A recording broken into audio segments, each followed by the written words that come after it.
Welcome to The Faithful Steward. This is a podcast all about sharing biblical wisdom and practical insights in order to help church leaders pursue and teach financial freedom as part of Christian discipleship. We believe this is a spiritual conversation, and this is a place where the church needs to lead the way in order to move our communities forward in how we steward God's resources. I'm your host, James Lenhoff, and I am so passionate about this conversation and helping leaders have the confidence to step into it. We believe that if we help people thrive financially and grow spiritually, it changes everything. And I am so excited to join you on this journey. This podcast is brought to you by Good Sense. If you'd like more information about what we're up to, you can go to our website at goodsensemovement.org. All right, let's get started with today's conversation. Today, we're going to continue our conversation on this idea of intentional retirement, and we're going to talk specifically about the transition into retirement. If you are in that stage where you've done your planning, you've built for this, you're ready now in the next year or so to step into the experience of retirement, this podcast is for you. If you know somebody who is in that stage, feel free to forward this on to them to make sure that they are thinking about some of these things and being intentional around what retirement will look like for them. You know, we talked last time about planning and preparing, and that there's so much more to it than the actual financial nuts and bolts. Now, in the transition, I will say the financial nuts and bolts matter a great deal. And so this is a really important time to get your ducks in a row as you're stepping into that experience of retirement, knowing how you're going to build the cash flows, working with a financial planner to help understand the tax implications and the timing and when these dollars are going to come back to you out of the piles that you've saved in different locations. It's really, really important for your own confidence to build that strategy. It's also really important for the success of your retirement plan.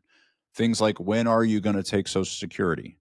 A lot of times we'll see people take that way too early because they just want to get a check after paying taxes for all their career. And I understand that motivation, but there is a lot of really brilliant planning around the timing of when you take those benefits to really shore up the back end of your retirement. Remember, people are living much longer on average. There's much more years involved in retirement than there used to be. People used to retire and die not that much later than that. Now we're seeing people live for 20, 30, 40 years in retirement, and that is a much different undertaking than covering 10 years worth of living. And so it is really, really critical that at the outset, you've got all of those things organized. You know exactly how that's going to go. By the way, all of that is an educated guess at the beginning. But what I really want you to know is that if you've got some of that settled in and you know exactly how it's going to go, at least at the beginning of your retirement experience, you will step in with so much more confidence, and it is what will allow you to stay generous.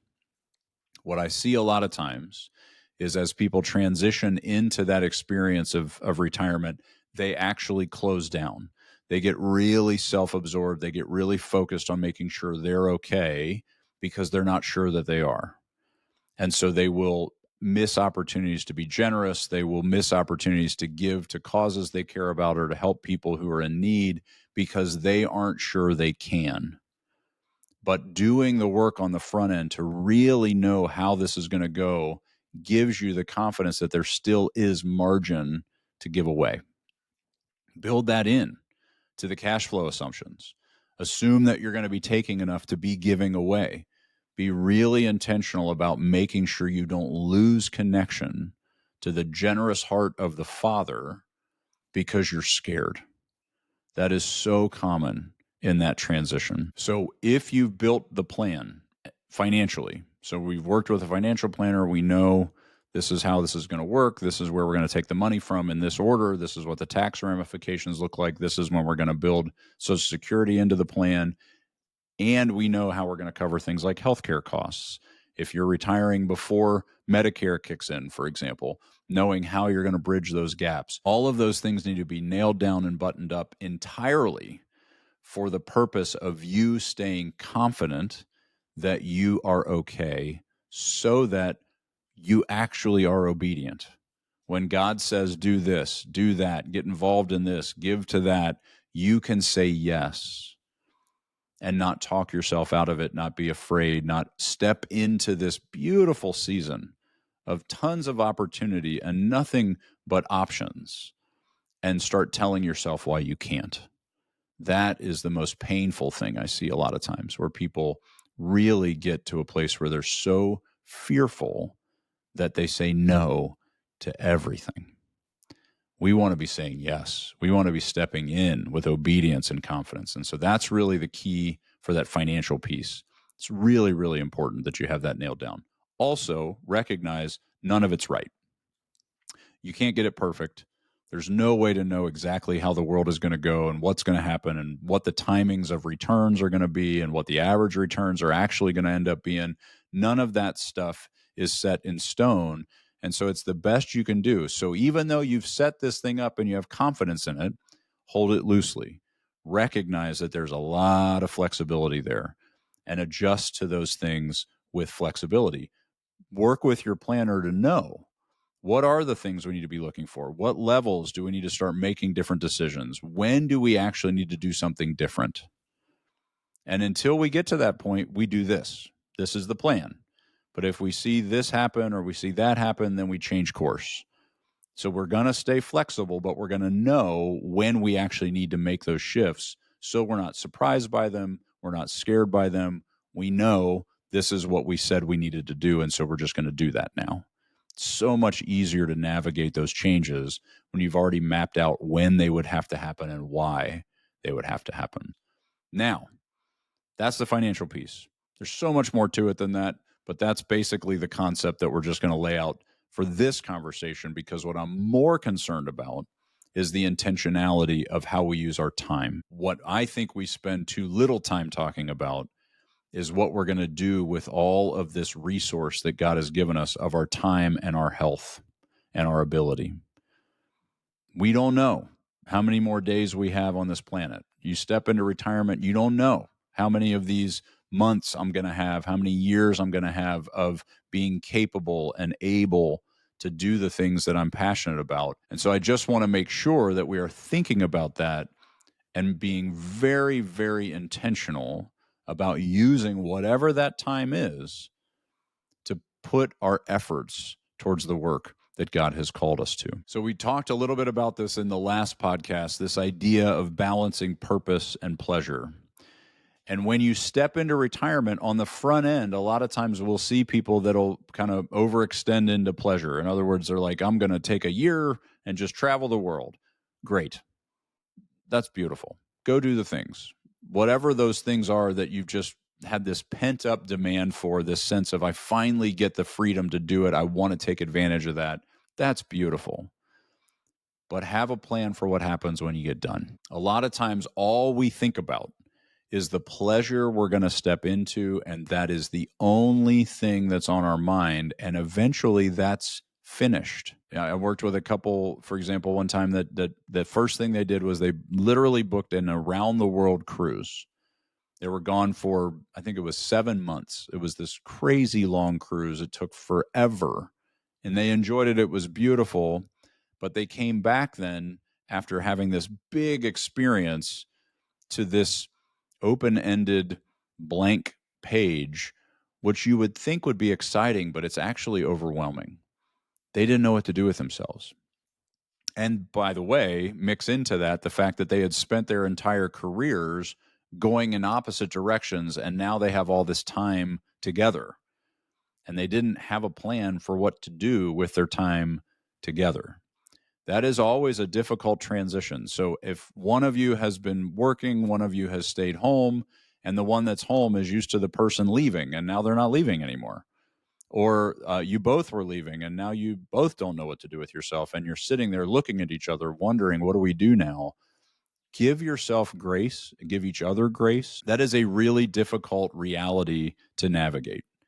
We are used to our routines and our rhythms and the times that we are together and the times that we're not together, and all of that gets shaken up in retirement. And so be prepared for some sharp edges and some conflict and some difficult situations where you're not sure that it wouldn't be better for you to just go back to work so that we can go back to the way it used to be. Just because initially it's uncomfortable, it's different, doesn't mean it's bad. It's just different. We will settle into that eventually. One of the things that helps with settling into that new routine is building something together, aiming at something that brings both of your hearts, both of your interests into alignment. It's great to have hobbies that you each go go have ministries that you're both plugged into, or volunteer work that you're doing separately. But building in something that's actually a joint effort where you're both aiming at it, you're both putting your effort into it, is something that's really beautiful. You probably had that when you were raising kids, or when you were maybe building a business together, or you were doing something. There were things where you were building together something that you were both intentional about and aiming at. A lot of times retirement is hard because that doesn't exist. Maybe one of you is really into golf and one of you is really into pottery, and neither of those are related to each other. And so you just kind of go off and do your thing. We want to find things that we're actually aiming at together. If you're in a couple and you're both stepping into this experience of retirement, it's very important that you've communicated clearly, that you have a shared vision for what your time is going to look like, so that you don't end up in this really awkward tension of having not talked about what you're going to do, and now you're stuck staring at each other with no plan of how this actually works. If you have been aiming at this and you've been kind of working your way up to it, hopefully you've been test driving some of your purpose. We talked about that as well on the last podcast. This is the threshold, though, where if you have not test driven what you actually enjoy, what you're actually passionate about, you haven't mentored anybody, but you told yourself, I'm going to mentor some kids, or you haven't taught any of the classes that you said you were going to teach, or you haven't actually stepped into the ministry work that you think you're going to volunteer in, this is a really scary transition if you haven't even test driven any of those things. You're hoping that they're fulfilling and purposeful and meaningful, but you don't know yet. If that's the case, recognize this is going to be a trial and error season, but do the trial and error. Get into these things, get connected to these things, try them on, figure out what you don't like and be honest about it. I actually don't enjoy that work, or I actually don't really think that organization's doing the work I thought it was going to do. That's fine.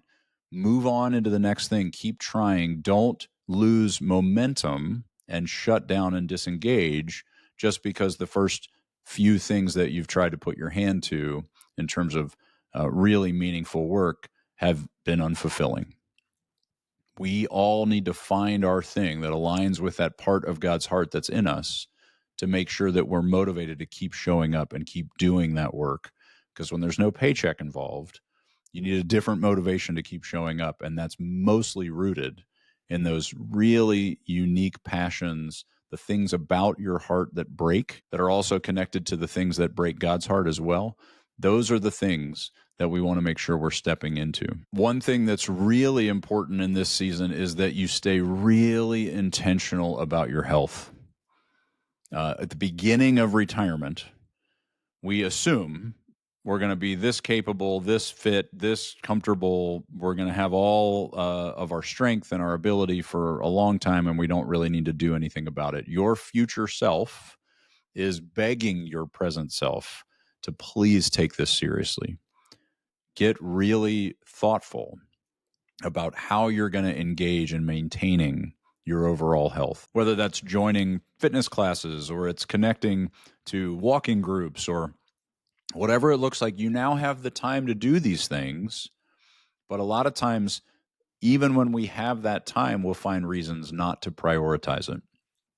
For your longevity and your ability to continue to invest in kingdom work, you need to make sure you're investing in your own health as well, so that can last as long as possible. One of the ways that I like to frame these thoughts is we're not just retiring from something. Everybody has that. Everybody is retiring from something. What a lot of people lack is what they're retiring to. It's one thing to leave this thing, but what are you going into? Where are you heading next? And so this retiring to, a lot of times that's rooted in, I'm retiring to the golf course. I'm retiring to the beach in Florida. I'm retiring to something like that that's very focused on pleasure and leisure. That's great. Do those things too. But focus really, really intentionally on what you're taking in terms of your skill set, your experience, your brilliance that God uniquely placed in you. What are you aiming that towards? That needs to retire to something as well. It needs to be engaged. It needs to be put into practice. It needs to be adding value somewhere. And so in this transition, what we're focused on, assuming we've gotten to this place of deep confidence, we know we're okay financially, we know we're in good shape, we've got the plan mapped out. Now, trial and error, patience with yourself, patience with each other, recognizing this tension of learning what this new routine looks like is going to take some time. It's going to be awkward. It's going to be uncomfortable. It's also going to be disappointing, and just prepare yourself for that. It's not going to be what you think it is, and that's okay. Expectations are hard not to have, but we have these expectations that are rooted in all the things we wish we would experience, and we aren't going to feel as fulfilled by those things as we thought we would be. We're going to learn, we're going to change, we're going to step into different things, and we're going to figure this out together with God's leadership to know what we are actually retiring to, and that these things are sustainable, but they're also seasonal. We're going to shift, we're going to move, we're going to get into this thing for a little while, and then we can't do it anymore for health reasons, so now we're going to get into this thing. Always be asking yourself, what am I moving to? When I get out of this, I got to be moving towards something else in order to keep my mind and my energy and my skills engaged, because I believe that's actually the biblical view of retirement. Above all, when we think about what it takes to make this transition successful, I'm not going to say smooth because it's not going to be, but what it takes to be successful in this is communication. Really open and honest dialogue about what you're hoping to experience, what you're actually experiencing, what you would like to see, what you would like to try, where you would like to volunteer next, or what you would like to put your hand to next. What are we doing together? How are we feeling in the midst of it? What are we learning? And how do we move forward in the next thing? What do we move towards? Those kinds of conversations need to be happening all the time in this transition period in particular, because it is going to be a season that's full of excitement and disappointment, and that cycle is really hard to endure if you're not talking through it and making sure you're facing it together as a couple.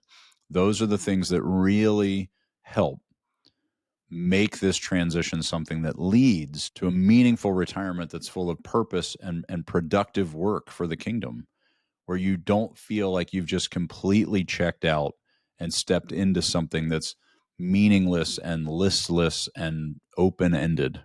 There's actually direction, and there's actually value that you're adding. You're bringing something to the work that's being done in the kingdom. That is so critical to the experience of retirement. And so if you are in this season, I see you. It is a really tough one. I helped people cross this threshold for 23 years, and I saw lots of things that led to success and lots of things that led to this kind of confusion and fear and shrinking back. And the most important piece is open, consistent communication and an intentionality to try new things, try more things, put your effort towards things of meaning and purpose. That is the secret that keeps you from fading and losing yourself in this retirement transition.